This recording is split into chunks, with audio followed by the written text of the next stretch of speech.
Ben dönene kadar çok dikkat etmeni istiyorum. Sadece oğlumuzla ilgilen. Size önce Allah'a, sonra birbirinize emanet edin. Kötü bir şey olmaz değil mi? Olmayacak. Sağ salim gelecek ikisi de. Dikkatli ol abi. Bütün bu saçmalığın sonuna geldik. Bu defa bitecek. Здравствуйте, мои дорогие подписчики! Добро пожаловать на наш канал! Не забудьте подписаться на наш канал, чтобы быть в курсе новых видео. Давайте вместе посмотрим, что будет в новом эпизоде. Почему Бэрон решил научить Дилана пользоваться оружием? Узнают ли они, кто стрелял в Шаира? Что найдет Баран в доме, где живут Шаир и Джавахир? Устроит ли Баран засаду на Джавахира? Как он убедит Дилана пойти ловить Джавахира? Встретятся ли Баран и Джавахир лицом к лицу? Все это и многое другое теперь в этом видео. Если вы хотите, чтобы Баран поймал Джавахира, узнал, что он жив, хорошенько избил его и передал Акифу, не забудьте поставить лайк и поделиться нашим видео. Теперь перейдем к нашему анализу. Наслаждайтесь! Когда Баран и Дилан узнают, что Шаир хочет поговорить, они вместе идут к нему домой. Бэрон выходит первым в качестве меры предосторожности, дает Дилану ключи от машины и просит его запереть двери. И в результате вид, который он видит, заставляет его осознать, что он принял правильное решение. Потому что охранников и поэта расстреляли. Тем временем, когда комиссар Акиф прибывает на место происшествия, он дает ему знак быть осторожным и тихим. Дилан же понимает, что в машине происходит что-то странное, и теряет терпение. Акиф хочет немедленно вызвать скорую и отправить охранников в больницу. Бэрон оглядывается, чтобы увидеть, может ли быть рядом человек, который в них стрелял. Но Джавахир наблюдает за происходящим из дальнего угла. Несмотря на то, что Бэрон доходит до того, что может очень легко наносить удары, он этого не делает. После этих событий Бэрон находит оправданным желание Дилана изучить оружие.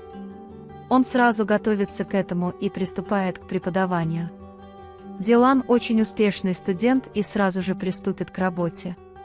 Несмотря на то, что Бэрон очень расстроен тем, что ему пришлось использовать Дилана с пистолетом, он расскажет Дилану, что ему пришлось это сделать. После того, как Баран и Акиф очистят окружающую среду и отправят охранников в больницу, они начнут думать о том, кто мог это сделать. Как всегда, Баран всегда будет думать о Джавахире. Хотя все думают, что Джавахир мертв, Баран не верит в это и не хочет верить, пока не увидит его тело. Потому что, хотя есть кто-то с такой большой враждебностью, что он даже хочет убить своего ребенка, возможность Джавахира никогда не покинет его голову. Один из охранников получит ранение и будет бороться за свою жизнь в реанимации. Баран и Акиф попытаются выяснить, кто стрелял в него в полицейском участке. По крайней мере, пока они не смогут узнать, кто убил Шаира. Разумеется, Баран не останется без дела.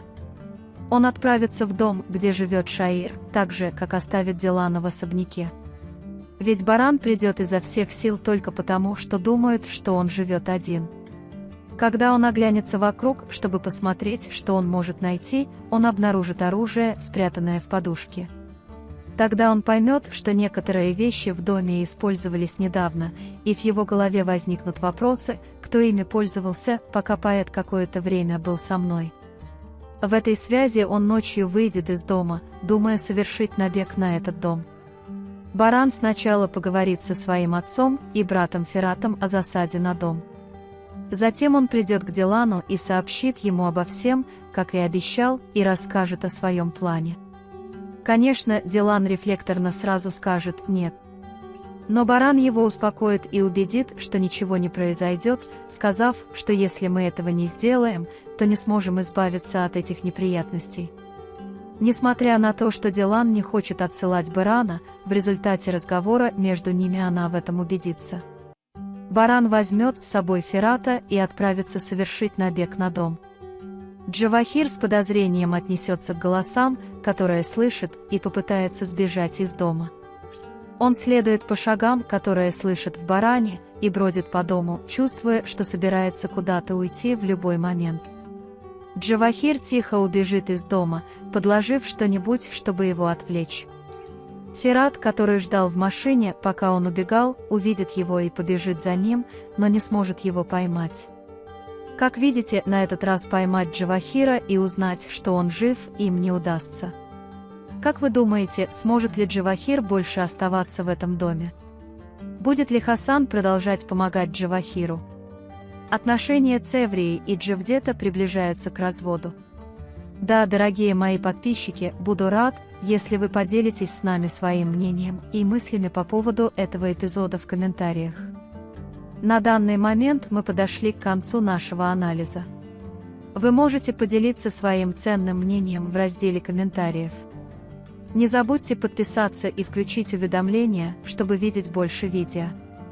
Увидимся в следующем видео. Береги себя. До свидания.